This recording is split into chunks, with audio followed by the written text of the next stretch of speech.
I felt like once you grow up, your whole life is just on a straight line. That's it. You're just one element on your entire life. And that's it. You never advance, you never do anything better. Well,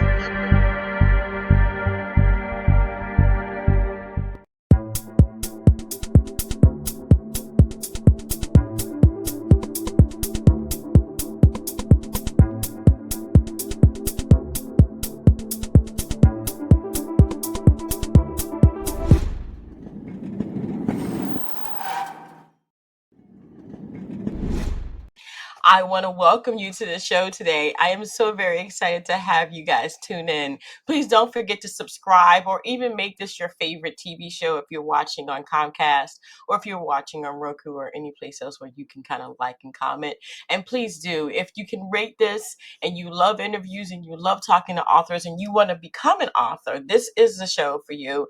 I am just so very excited to have my next guest on the show today. His book is promised to be like, a buster or a bestseller or whatever you want to call it. I'm going to call it a miracle because no one really truly knows what they're going to do in life. And then when you kind of figure it out, it doesn't always go as planned. That's pretty much how I got here. And I'm going to ask Paul how he got to where he is. I want to welcome to the show, Paul. Thank you so much, Paul, for being here. How are you? I'm doing amazing. Thank you for having me today. Oh, anytime, anytime. So, Paul, how did you become a writer? I mean, was this something that you thought you would be doing in your life, or was this kind of like a freak accident? It was out of nowhere. I mean, Mm. literally, it came out of nowhere. I grew up I was the lower end of the education scale as far as my education. I I do have a degree, but I never really thought education was that important. So I Hmm. never really tried anything at it.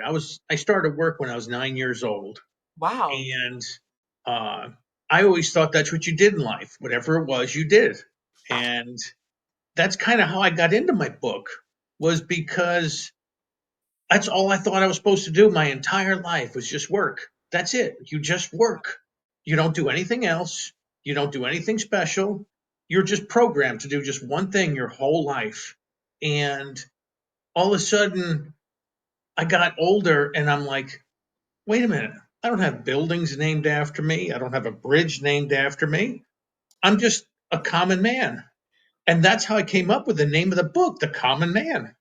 And it just took off. I just can't believe how it just everybody loves it because it's just that everybody thinks that they're one of these people in my book. It is a wonderful thing. Like I go to the movies, all right? I am like this superhero kind of buff. I've always loved superhero things. Love getting on airplanes, love roller coasters. I love themed parks. I'm just that kind of person where if you could take me out of reality and put me somewhere else, I am the Sure. happiest person ever. No matter what's going on in the real world, I am in my fantasy world. Don't bother me. Don't come with me if you're going to ruin it because you'll never come with me again. So that's always been me. Did this Sure. book propel you into your fantasy outside of the reality that you really truly thought that you were living? This book, really, the reality and everything about it, uh, it's what I call a realistic fantasy book. Mm, It has a lot of basis on reality, but at the same time, it's all fictional. It has basis of a lot of people who I've met throughout my entire life. And that's what makes it so interesting is because people are in it and they're going, "Oh my god, I'm just like that person." Well, in all facts, it's possible that that person may have been my inspiration at one time for that person, and some of the places in the book are now extinct. One of mm, the places in the book, in fact, where the cover comes from, was a little tiny invisible place only known to the handful of people in the neighborhood, this magical place. mm. And um, hopefully I'm preserved the integrity of it in the book because it was such a magical place for kids growing up. Mm. And Wow. Wow, that is amazing. I think that is amazing. So let me ask you a question. So I have a few questions here that I really, really want to ask you. Like, where did you get your inspiration from to create the world where the Milky Guards and the Council control human lives?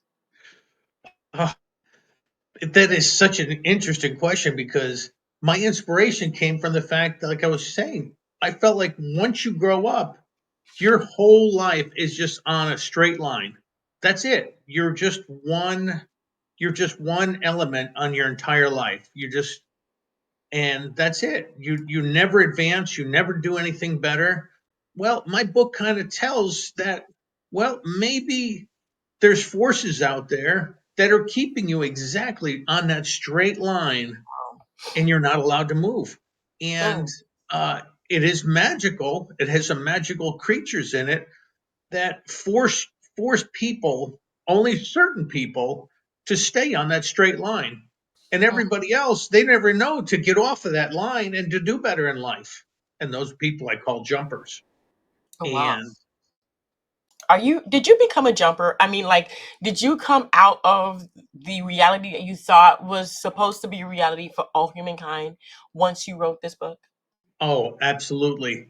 Uh, I feel like these magical creatures in the book, um, which are called Milkies, these magical creatures who are supposed to guide these jumpers into staying in their position that they're in life or for them to do better in life. And I feel like I in my life, I feel like I've beat off these bad Milkies, and now these other people are trying to lift me up in this world. And I feel like now I'm doing so much better Mm, because of this. And if the cover that you're showing, it's amazing because these kids are out there skipping rocks on a beaver pond, just perfectly oblivious to the whole world.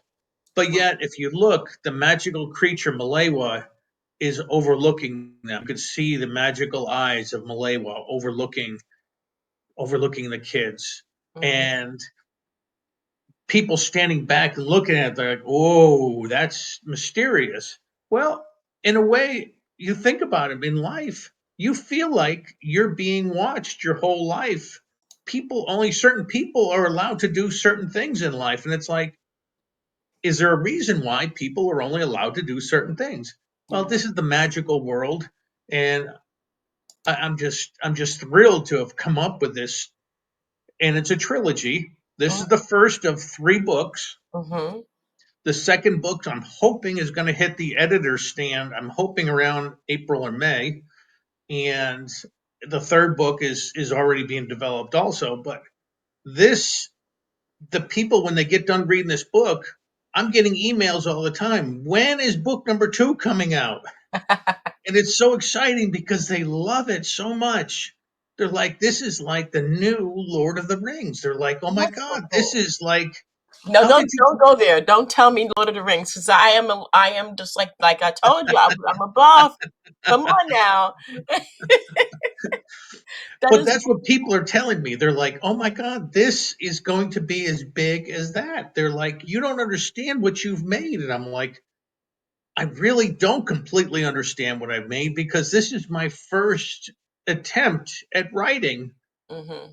And these creatures are things that have been inside of here for so long that all of a sudden now they're coming out and it's just a wonderful world being expressed. Wow. Uh, So you do have two characters here that I was looking at, Sean O'Neill and Paul Washington. How did you mhm. come up with them, and what are their personalities like in the book? I mean, what do they do? Well, uh, in the very beginning, when they meet in the pre-world, where the pre-world is where their souls are being developed. Mm-hmm. And that's what makes them decide whether or not they're going to be jumpers in the world or whether they're going to do better in life or whatever. And Mm-hmm. that's how they are sorted. And the magical world of the sorting table is what they've actually come in contact with. And because of that, the Almighty Council is trying to prevent these people from exposing what is going on in this world.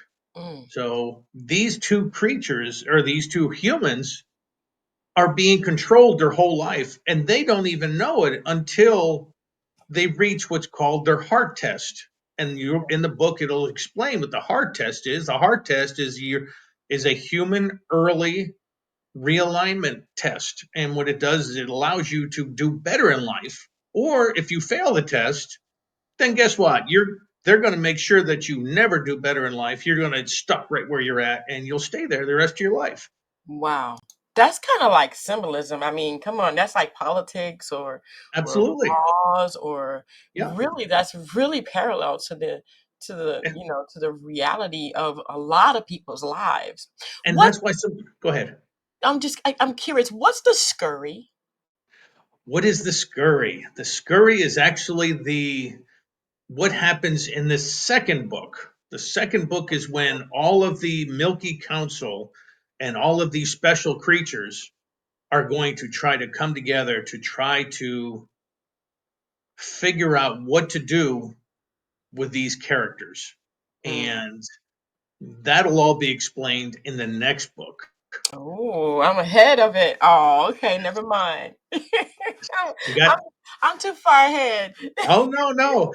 I was told to make sure that my book on the very back has the name of the next book in the trilogy, Hmm. just because when you get done reading this book, you're already thirsty. You're ready for that next book to come out. Yeah. Everybody's like, what happens to these people? And then you read on the book, on the bottom of the book, and it says the next book in the installment of the Common Man series is the Wow. Common Man the Scurry. Oh my gosh. Oh my gosh. Okay, so you got me. You have got me. I am done. I am like, okay. So what is this battle with the free will? I mean, what is that struggle like? And was that a parallel struggle for you in real life that you put in the book? Oh my goodness, yes. My free will and my whole life, I feel like someone has always had their feet on my shoulders my whole life. Every time I wanted to do better, it's like always somebody was keeping me from doing something.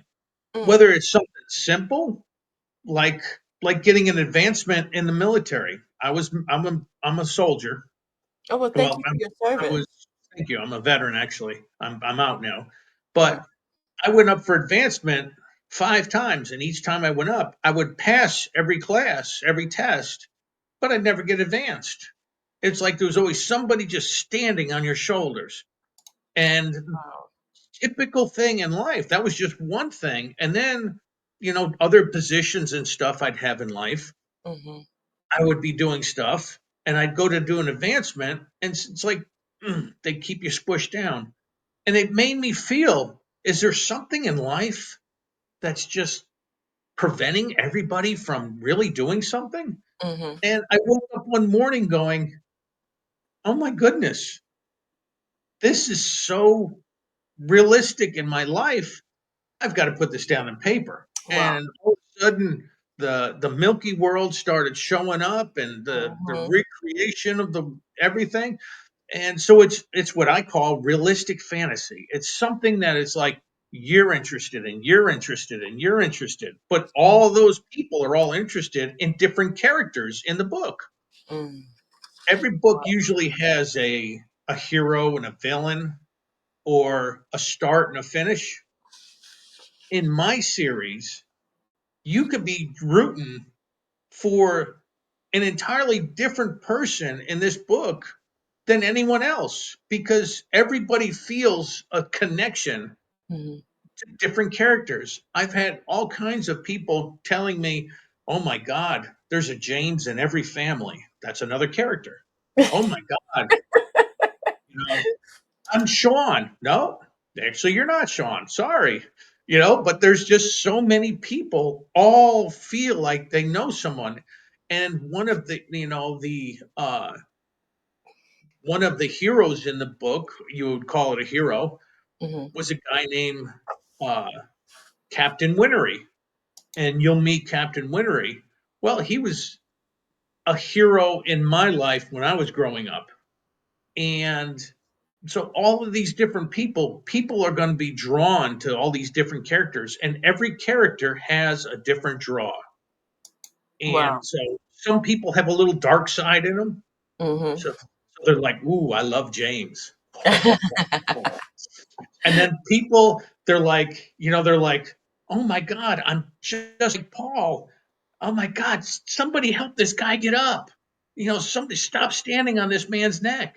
Wow. And so everybody has a different draw. That's why this book is so different than so many other books, because I don't promote race, I don't promote religion, I don't promote politics. All Mm, this book is just a good, solid entertainment that everybody can find some sort of happiness in, and it's just a good feeling book to read. mhm. And it's such a rare thing to be able to write something like that, where everybody has something that they can feel good about. Yeah, Uh, I love it. I just loved writing this, and I love hearing the input that comes back is incredible. that is wonderful. How did this change your life, though? I mean, what exactly was happening to you as you wrote the book in correspondence to your reality? Oh, I had a very dark time in my life.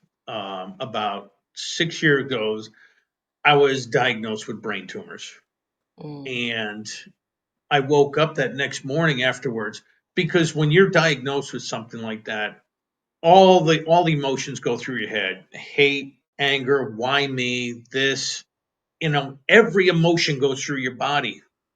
And then the very last emotion goes through your body is acceptance. Okay, well, we're all terminal. We're all eventually going to go to another life. yeah, But what did we do while we are here? exactly.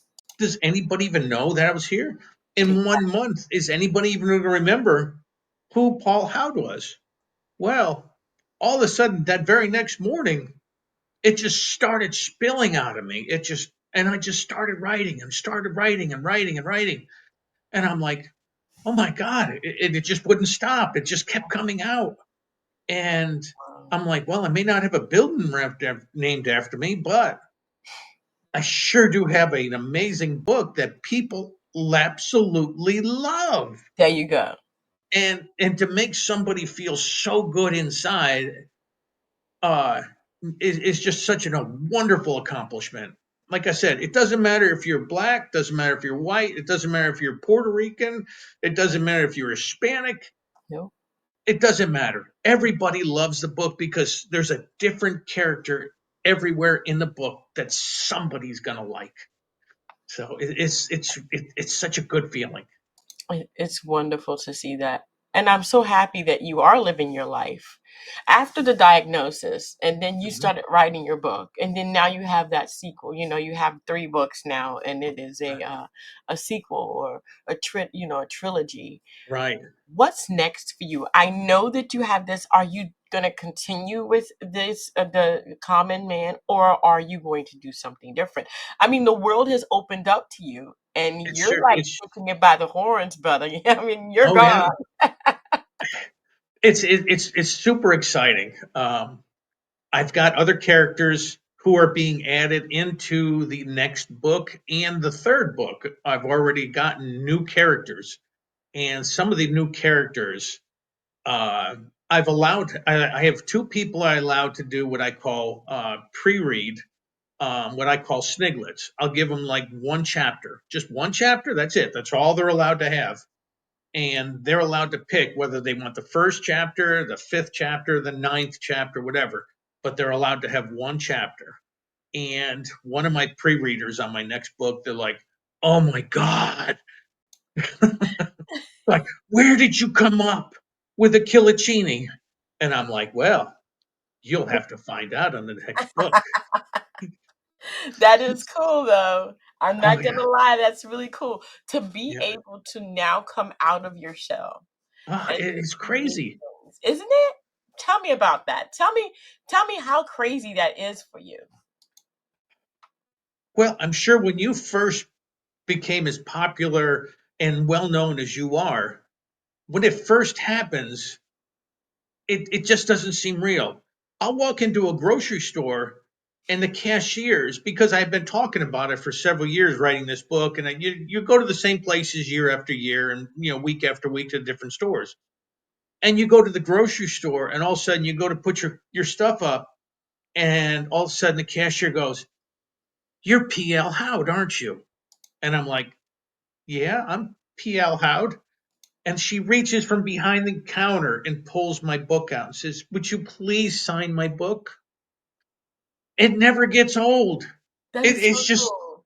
it's just mind blowing. Every week I get people that come up to me, no idea who they are. I mean, it could be a gas station, 50 miles away. "Oh, my cousin told me that, you come into this gas station a lot. And here you are." Wow. It's Wow. exciting. All of a Be sudden, like I careful said, when they though. hand you, huh? Be careful though. You got some crazy people out there, I'm telling you. But it's But just so popularity is exciting. They come up and wonderful. they hand you a book and they're like, "Can you sign my book?" And it's like, "Absolutely." And Definitely. Definitely. Yes, you should yeah. always have time for the people who are actually interested in what you're doing. And it is Oh, a absolutely. privilege to be in an interesting party of sorts to have people go, wow, look at what they're doing. What Yeah. kind of inspiration, what is it that you can impart on people who may have or may be living in that I would call the hamster wheel? Oh, goodness. When you read my book, The Common Man, you'll see that you'll feel like you are stuck on that hamster wheel. You'll feel like you're just every day, I'm going to work, I go to work, I eat lunch, I get done working, I go home, I eat dinner, I take my shower, I go to bed, I get up and I do it all over again. I get back on that hamster wheel. When you read my book, you're like, "Oh my goodness, there is a way to get off that darn hamster wheel." Even if you're standing on the outside of the hamster wheel now, you're still doing something different. It's just everybody can do better in the life, and you can't let people keep your hand on your shoulder. Sometimes you got to just knock their hand off your shoulder and just go ahead and reach out and do it. And writing this book, I basically knocked everybody's hands off my shoulder. It's just amazing how many people love this story because, like I said, everybody feels like they're in the book. Mhm. You may feel like you're Martha in the book. Your daughter may feel like she's Susan in the book. Everybody feels like that's me. That he's talking about me in this book. Wow. It's just you That's know wonderful. uh, I had an old friend of mine who I've known her for over 40 years. She calls me up and she says, "Am I this person in this book?" And I, "No, you're not that person in the book." I said, "But everybody has a little piece of me in that book somehow. There's just little pieces." And it's just so exciting when people read it and they're like, "The common man," and they feel like this is about me. And everybody feels like there's a spot in them, or even if it's not them, they're like, "Oh my God, Pine Tree World? Oh, why don't we have a Pine Tree World where I live? I Oh my know. That would be amazing. I'm God." Oh, all for it. I'm all for it. absolutely. Oh, And believe it or not, if my series does as well as everybody tells me it is, I actually want to redevelop an area near where I live and actually rechristen it Pine Tree World because I believe everybody's kids should be able to grow up in a place like the cover of that book.